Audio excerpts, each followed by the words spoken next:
લોકમત ન્યૂઝમાં આપનું સ્વાગત છે। ચોથી મેના સોમવારના રોજ અંકોડિયા વિસ્તારમાંથી યુવતીની હત્યા કરાયેલ લાશ મળી આવ્યા બાદ તપાસ દરમિયાન યુવતીની ઓળખ થઈ હતી।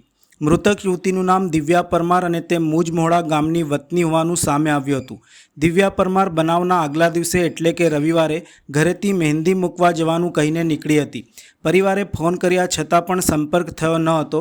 સોશિયલ મીડિયામાં માહિતી મળતા પરિવાર ગોત્રી હોસ્પિટલ તપાસ અર્થે પહોંચ્યો હતો, જ્યાં મૃતદેહની ઓળખ દિવ્યા પરમાર તરીકે થઈ હતી। પોલીસે તપાસ દરમિયાન આજરોજ હત્યાનો ભેદ ઉકેલી નાખ્યો છે। તપાસમાં સામે આવ્યું છે કે યુવતીની હત્યા તેના જ પ્રેમીએ અન્ય સાથેના સંબંધની શંકામાં કરી છે। ઝડપાયેલ આરોપીનું નામ રોહન વણકર ઉર્ફે પરમાર છે, જે કોશિંગા બોડેલીનો વતની છે અને તે શહેરના ગાય સર્કલ વિસ્તારમાં આવેલ એક કેફેમાં નોકરી કરતો હતો, જ્યારે મૃત દિવ્યા કેફે સામેની જ ખાનગી હોસ્પિટલમાં કામ કરતી હતી। આરોપી અને મૃતક વચ્ચે છેલ્લા 5 થી 6 મહિનાથી પ્રેમ સંબંધ હતો। આરોપીને યુવતીના અન્ય સાથે સંબંધ હોવાની શંકા હતી। આરોપીએ 3 મેના રોજ યુવતીને અંકોડિયા વિસ્તારમાં આવેલ મિની વોટર પાર્કમાં ફરવા માટે બોલાવી હતી, જ્યાંથી અંકોડિયા પાસે અવાવરું જગ્યાએ લઈ ગયો હતો। અહીં બંને વચ્ચે બબાલ થઈ હતી અને પ્રેમીએ આવેશમાં આવીને કમ્પ્યુટરના વાયરથી યુવતીનું ગળું દબાવીને મોતને ઘાટ ઉતારી દીધી હતી। હત્યા બાદ યુવતીની લાશને ચાદરમાં લપેટી ત્યાં જ ફેંકી ફરાર થયો હતો। પોલીસે આરોપી રોહનને ઝડપી લીધો છે તથા આજે આરોપીને સાથે રાખીને રીકન્સ્ટ્રક્શન કરવામાં આવ્યું હતું। તાલુકા એલસીબી અને તાલુકા પોલીસે આરોપીને સાથે રાખીને સમગ્ર ઘટનાનું રીકન્સ્ટ્રક્શન કરવામાં આવ્યું હતું। ટાઈમે 5:30 ખેડૂત અહીંયા આવ્યા હતા, રીતેશભાઈ વાળંદ। એમણે મને જાણકારી આપી। એમને જ્યારે બોડી જોઈ ત્યારે બોડીના પગ જ દેખાતા હતા। અમે નક્કી નથી કરી શકતા, પોલીસ બી નહોતા કરી શકતા કે લેડીઝ છે કે જેન્ટ્સ છે। પછી પોલીસ આવ્યા પછી એને ખબર પડી કે આ લેડીઝ છે।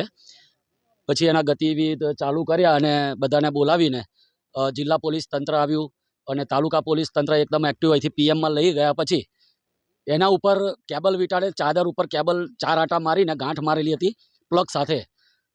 તો પોલીસે ખોલીને એની પહેચાન કરવાની કોશિશ કરી, પણ મોઢું એટલું બધું ઘવાયેલું હતું કે આખું બ્લડ જતું રહ્યું હતું, એટલે કોઈ ઓળખાણ થઈ શકી નહીં। અમે આજુબાજુના સંપર્કો કર્યા પણ ખબર ના પડી।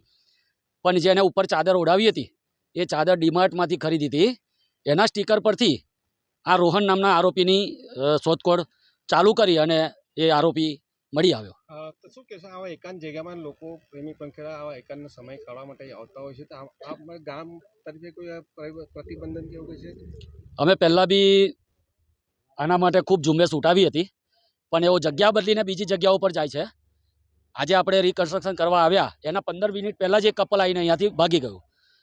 એમને કોઈની કોઈ વસ્તુની પડી નથી, એમની પોતાની જાનની નથી પડી। એટલે આવી જગ્યાઓ ના આવે તો હું તો કહું સારું, જેથી એમની જાનહાનિ ના થાય। ગયા વર્ષે પણ એક યુવતીની હત્યા થયેલી, પણ તે પણ કિસ્સો બહાર આવ્યો તો ફરી એક વર્ષ બાદ આવ્યો છે, તો શું કહેશો આ રોકવા માટે પોલીસ તંત્ર તમે શું જાણ? પોલીસ તંત્ર તો સારું કામ કરી રહી છે। પોલીસ પર ખોટા આક્ષેપો લાગે છે। લોકો અહીંયા આવીને બેસે અંધારામાં લાભ લેવા માટે। એનો અમે તે દિવસે જ્યારે બોડી મળી અમે 4 વાગ્યા સુધી અહીંયા જાગ્યા। પોલીસ તંત્ર આખું અહીં 4 વાગ્યા સુધી રહ્યું। પોલીસે શોધખોળ ચાલુ કરી ત્યારે આ સફળતા મળી છે। એમને તો ઘેર જઈને ઉઠીને બોલવાનું છે કે પોલીસ કશું કરતી નથી। પોલીસ તો ખૂબ કાળજી લઈને અહીં ધ્યાન રાખીને આરોપીને 24 કલાકમાં શોધી કાઢ્યો છે। તો હવે આવો બનાવ બન્યો છે, હવે તમારા ગામ લોકો થકી હવે કેવી સજાગ રહેશો, કે તકેદારી પગલાં લેશો?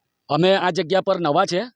અમે જે મેઇન જગ્યાઓ હતી ત્યાં તો રિસ્ટ્રિક્શન કરી દીધું। આ જગ્યા નવી એમને પોઈન્ટ શોધી નાખ્યો છે, કારણ કે નજીકમાં વોટર પાર્ક આવેલું છે, એટલે તેનો લાભ અહીંથી અડધા કિલોમીટરમાં જ છે। એનો લાભ લઈને અહીં આવે છે, પણ હવે નવી ઝુંબેશ અમે ચાલુ કરવા જઈ રહ્યા છે।